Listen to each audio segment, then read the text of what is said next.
And division of labor, of course. So I already said productive work is mainly related to men, reproductive work is mainly related to women, and it's acknowledged not as equal. That is also what we are facing in our project. I hope that you can see that this is a typical couple of men building the toilet.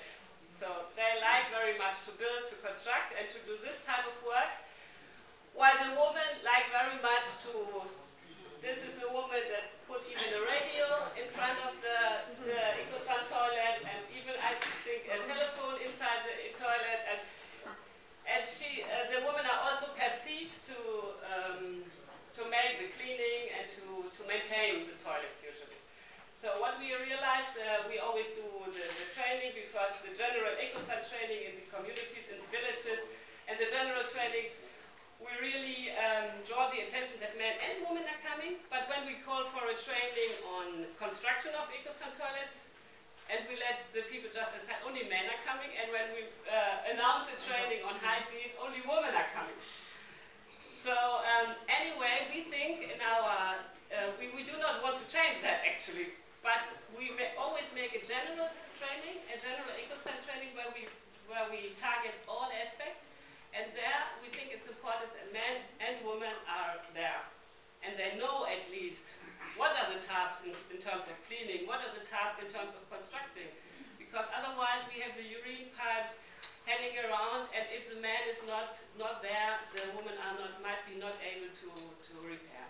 So still I want not change any roles, although it can be easily changed, but that is not what must be done, but that they at least are aware and that they acknowledge the skills of the others, especially also in terms of sanitation and eco-sanitation. So now I come a little bit more to, and that is also another point, gender and poverty. So it's also a big problem in poor communities that women in poor communities have already a lot of burden. And so if we come to build a new toilet, to have a new task within sanitation, then it's often additional work for women, and it requires more work for, it's additional work burden, especially for women. So it's really important to take that into account, also the gender aspect.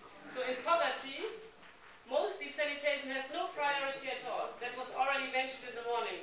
So that is the least priority that the poor people are thinking of. They have a lot of other things. They want a new mobile phone and things like that, but not a new toilet. And of course in poverty there are also fewer social services they can rely on. And so it's very important that when we think of poverty, that we also think about the women's burden that is often going together.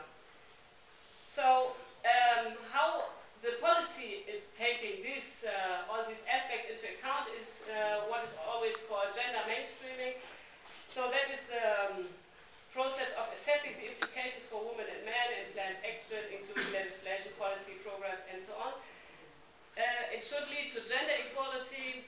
I don't want to talk too much about this, because then you can read it in the paper of the Dry Toilet Conference. Especially, we made such guiding lists, especially for sanitation projects. So please, there you can check that. I just want to stick to some issues. Maybe we can also later discuss. So there are typical pitfalls regarding gender and sanitation. So often women may be encouraged to take on sanitation management jobs and additional work, because before maybe they had a pit latrine and they did not care at all, or the cleaning was quite on a low level. And then sometimes also, especially for Ecosun systems, that might also require more work. The often required user pays principle by banks to start a project, that might cause also a considerable burden for women, also if we think of poverty. Then the hygiene education I already mentioned, maybe seen often as less, it's not acknowledged enough and maybe seen as less important. And sometimes women may receive more training, but by cultural or social norms they are just not accepted to take decisions. So now for the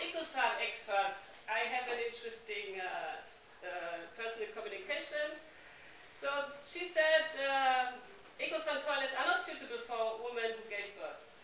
So that is not really a gender thing, that is really a biological thing. But what do you think about that? So that is the toilet we are mostly implementing, and I never thought about that elderly women cannot use it. So is it true? Of course, they always think that they need to fulfill a 100% separation of urine and feces, and that might be somehow more difficult because of biological differences. But this is a typical example of misunderstanding, because in any Ecosan system we never have a 100% separation of urine and feces. It's simply also not possible. And so it's very difficult to break also this taboo and really to talk about it. So that this woman told that to me, that was also after quite a discussion. So to get to the point, to come to really points that are important in this field. So I wonder what your experiences are in this field. So now I come to a second part, and this is school sanitation. It has something to do with gender, but also a lot to do with just biological differences of men and women.